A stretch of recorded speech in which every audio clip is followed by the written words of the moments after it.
रामपुर गांव में मोतीलाल चिक्की वाला अपने दो जुड़वा बेटे राम और श्याम के साथ रहता था। मोतीलाल के हाथों बनी चिक्की आसपास के गांव में मशहूर थी। मोतीलाल के स्वर्गवास के बाद राम और श्याम ने चिक्की बेचने का काम जारी रखा था। ले लो चिक्की ले लो, सींग की ले लो, चने की ले लो, चाचा चाची मामा मामी, दौड़ के आओ सारे अभी, चिक्की के गुण गाओ सभी, ले लो चिक्की ले लो। कुछ महीनों बाद दोनों की शादी हो जाती है और अब वो अलग अलग अपनी अपनी गृहस्थी संभालने लगते हैं। मोतीलाल के गुजर जाने के बाद राम और श्याम के अलावा गांव में कुछ और विक्रेताओं ने भी चिक्की बेचना शुरू किया था, जिसकी वजह से अब राम और श्याम का धंधा मंदी में चल रहा था। श्याम, अब मैं शहर जाके अपना व्यापार बढ़ाने की सोच रहा हूँ। अब हमारे खर्चे बढ़ रहे हैं, आगे और बढ़ेंगे। तुम भी चलो मेरे साथ। नहीं भैया, मैं यही संतुष्ट हूँ। हमारे गांव का जमनलाल दुकानदार होलसेल में मेरी चिक्की ले रहा है। राम सोच में पड़ता है। वो लेगा ही, क्योंकि तुम्हारे हाथों में बाबूजी के हाथ का स्वाद है। लेकिन अगर तुम शहर चलो तो बहुत तरक्की कर सकते हो। राम की बात श्याम के दिमाग में नहीं बैठ रही थी। वो अपनी ठीक ठाक चल रही जिंदगी से खुश था। अपने अंदर की क्षमता और हुनर को अनदेखा कर रहा था। राम के बार बार समझाने के बाद भी श्याम पर उसका कोई असर नहीं हुआ। भैया, मुझे नहीं शहर जाना। मुझे वहाँ की भीड़ से, वहाँ के लोगों से डर लगता है। यहाँ गांव में सब अपने लगते हैं, सुरक्षित लगता है। ये सब तुम्हारे दिमाग की अंधी सोच है। देखो, मैं 1 साल से शहर में चिक्की का बिजनेस कर रहा हूँ। अब मेरी वहाँ छोटी सी खुद की दुकान भी है। ये सब गांव में रह के मुमकिन नहीं होता। वो सब ठीक है राम भैया, लेकिन मैं यही ठीक हूँ। श्याम का जवाब सुन के राम निराश हो जाता है। क्या सोच रहे हो जी? मैं मेरे भाई का नुकसान होते हुए नहीं देख सकता, लेकिन मेरी बात वो समझ ही नहीं रहा। मेरे पास इसका हल है, सुनिए।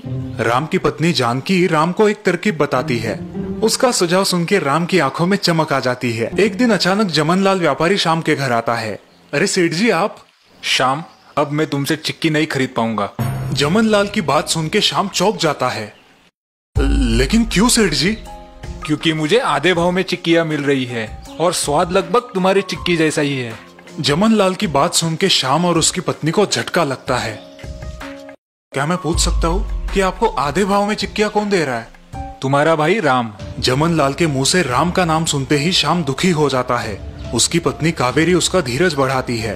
पता नहीं राम भैया ने ऐसा क्यों किया, उनका तो सब अच्छा चल रहा है। श्याम का दुख अब गुस्से में परिवर्तित होता है, लेकिन कावेरी उसे शांत करती है।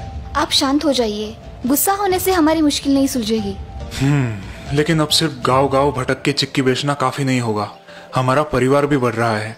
हाँ, अब आपको थोड़ी हिम्मत जुटानी होगी और शहर जाकर चिक्की का व्यापार करने की कोशिश करनी होगी। दूसरे दिन श्याम शहर जाने की तैयारी करता है। वो अपने भाई राम पर काफी गुस्सा है। राम भैया ने हमारे साथ बहुत गलत किया है। मेरा बना बनाया धंधा चौपट कर दिया है। अब जिंदगी भर उनका मुंह नहीं देखूंगा मैं। हाँ, मैं भी अब जानकी दीदी से बात नहीं करूंगी। आप अपना ख्याल रखना। श्याम शहर आता है, एक भाड़े के मकान में रहता है और वहीं से चिक्की बनाने का काम शुरू करता है। चिक्की तो बना ली, अब इसे बेचूं कैसे? मैं यहाँ किसी को जानता भी नहीं। खैर, अब शहर आया ही हूँ तो कुछ बना के ही गाँव जाऊंगा। अब श्याम की असली कसौटी शुरू होती है। चिक्की बेचने के लिए उसे काफी मुश्किलों का सामना करना पड़ता है।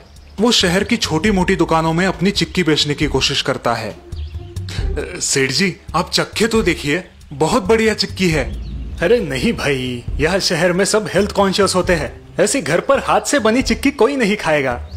कोई भी दुकानदार उसकी चिक्की अपने दुकान में रखने के लिए तैयार नहीं होता। फिर शाम एक स्कूल के बाहर अपना ठेला लगाता है। ले लो बच्चों, चिक्की ले लो, मीठी स्वादिष्ट चिक्की ले लो। तभी फूड इंस्पेक्टर वहां आते हैं और सभी फेरी वालों को वहां से हटा देते हैं। श्याम नाराज हो जाता है। श्याम अपनी ही सोच में घर पर बैठा है। उसने बनाई ढेर सारी चिक्कियों पर उसकी नजर जाती है। नहीं, मैं हार नहीं मानूंगा। राम भैया को दिखा दूंगा, मैं भी उनसे कम नहीं हूँ।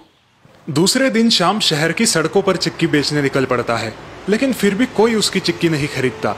तभी रास्ते में एक आलीशान गाड़ी श्याम के पास आकर रुकती है। गाड़ी में बैठा शख्स श्याम से एक चिक्की खरीदता है। सुनो, एक पैकेट चिक्की देना। उस अमीर आदमी को श्याम की चिक्की बेहद पसंद आती है। बहुत बढ़िया चिक्की है। क्या तुम मेरे स्कूल के बच्चों के लिए चिक्की बना सकते हो? रोज कम से कम 100 किलो तो लगेगी। उस आदमी के मुंह से 100 किलो सुनते ही श्याम चकरा जाता है। ये लो 25,000, आज से ही काम शुरू करो। श्याम की बोलती बंद हो जाती है। जी सेठ जी। दिन गुजरते हैं। श्याम की आमदनी अच्छी खासी बढ़ गई है। उसने एक बड़ा सा मकान भी लिया है। घर के बाजू में ही चिक्की बनाने का छोटा सा कारखाना भी डाला है। अब कावेरी भी उसका हाथ बटाने शहर आई है। दोनों बहुत खुश है। भगवान और पिताजी के आशीर्वाद से ही हमें ये सफलता प्राप्त हुई है। लेकिन राम भैया ने दिया हुआ जख्म अभी भी ताजा है। अब मैं उन्हें सबक सिखाऊंगा। एक दिन अचानक राम और जानकी श्याम के घर आते हैं। उन्हें देख के श्याम और कावेरी का मुंह कड़वा हो जाता है। आप यहाँ क्यों आए हो? तुम्हें बधाई देने श्याम, बहुत अच्छी तरक्की की है तुमने। हाँ, आप ही की कृपा है। अब चले जाइए यहाँ से और फिर कभी भी आपका मुंह मत दिखाना। श्याम की कड़वाहट भरी बातें सुन के राम दुखी हो जाता है।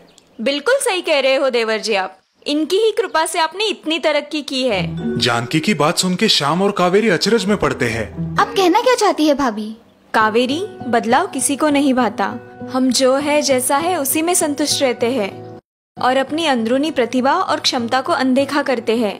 हम सब किसी न किसी आधार की वजह से विकलांग हो जाते हैं। राम की बात सुन के श्याम और कावेरी उलझन में पड़ते हैं। और जब तक हमें उस आधार और सोच से अलग ना किया जाए, तब तक हम आगे बढ़ने की ना ही सोचते हैं और ना ही हिम्मत जुटाते हैं। इसका मतलब आपने जानबूझ के जमनलाल को कम दाम में चिक्कियाँ बेची थी? बिल्कुल सही पहचाना, क्योंकि देवर जी को जमनलाल के आधार की आदत हो गई थी। उन्हें चिक्कियाँ बेच के वे संतुष्ट रहते थे और जमनलाल उन चिक्कियों को शहर में तिगुने दाम में बेच के मुनाफा कमा रहा था। श्याम को अपनी गलती का एहसास होता है। भैया मुझे माफ कीजिए, मैंने आपको गलत समझा। कोई बात नहीं श्याम, मुझे खुशी है कि तुमने आज इतनी तरक्की की है। भैया, लेकिन ये जमनलाल को आधे दाम में चिक्की बेचने की कल्पना किसकी थी? ये भी कोई पूछने की बात है? तुम्हारे भाभी की। हाय दैया, मैंने तो कुछ भी नहीं किया।